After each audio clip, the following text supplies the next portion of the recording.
All right, let's get to this review.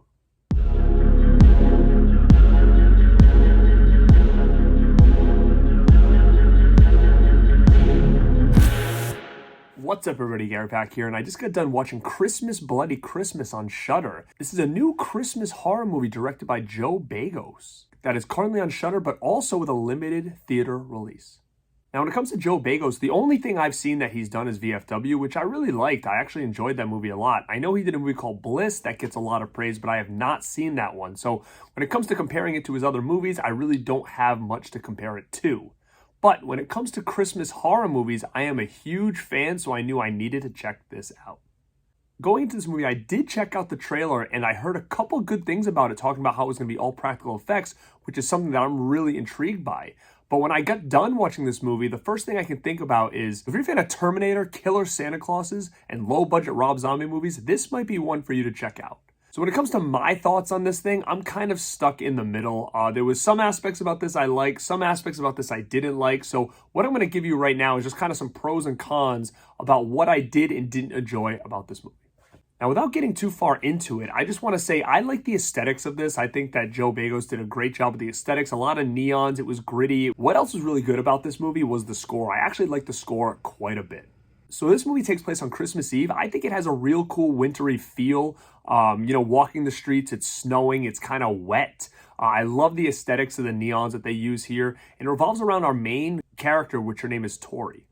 Now, we come to find out that these Santa Claus animatronics that people are using inside stores that you can buy, things that you would see at like Spirit Halloween when it comes to the Halloween and horror animatronics, but this is those Santa Claus ones that you used to see a lot in department stores. So we hear about these animatronic Santas needing a recall. They talk about it on the news, and that's kind of where the story begins. Now, when it comes to that and the concept of animatronic Santa Clauses that you used to see department stores need to get recalled because they're going haywire and doing bad things, like that idea alone is really intriguing to me because, again, it brings me back to the time where you would see these kind of things, department stores, Christmas, animatronics. Like, these are all things that I feel that I'm really into because it gives me that feel of growing up.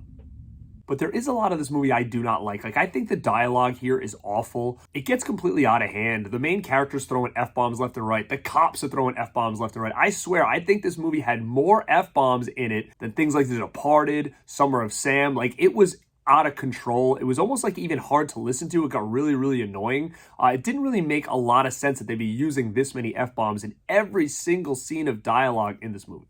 So that alone took me out of it. And also the Killer Santa. It's supposed to be an animatronic Santa. Basically, it looked like a human. It didn't look like an animatronic. I would have maybe made that thing look plastic looking on the face or something like that. Now, I feel with the effects that we get here and the aesthetics of this movie, it would have been very easy to make him look very plastic looking. But like I said, it looks just like a guy dressed in a Santa outfit. Now, going back to the effects here, they used a lot of practical effects, if not all practical effects, and I really appreciate that, and I love that. There's different looks of the Santa Claus that we get throughout this movie, and I'm going to say when it gets real practical, it gets really good. So that part of it I really like. I think the aesthetics and the special effects just look top-notch, especially for something we get nowadays. Now, again, the plot or the concept of the movie is really good. I think the execution could have been better. It just felt very rushed. There wasn't a lot of explanation going on. So to me, without giving a lot away, I'm going to say I'm really torn in the middle about this. Like I said, I think the feel and the effects were really good. But again, that dialogue is just really hard to sit through. And again, there's some things in the dialogue that's pretty good. They fight about different movies, who likes originals versus sequels, and it sounds just like something that me or my friends would discuss, or even people in the comments probably discuss all the time. Now, also, too, which is really cool, is you got a lot of cool shots of like movie posters throughout this movie, which I really appreciated. You see things like the Spookies. I really marked out when you go into this girl's apartment and you see a poster for Stiff Competition. Her apartment's really lit up with all these cool neon lights around the posters, up the banister. It's really cool. But guys, as you see, I'm kind of back and forth of things I did and didn't like about this movie. But based on what I was expecting, I thought we were going to get a lot more than what we got here. So guys, if you want to check out Christmas Bloody Christmas, it is on Shudder now. So I mean, again, I think it's definitely worth a watch, especially around this time of year. But when it comes to being a great horror Christmas movie, again, for me, it falls right in the middle.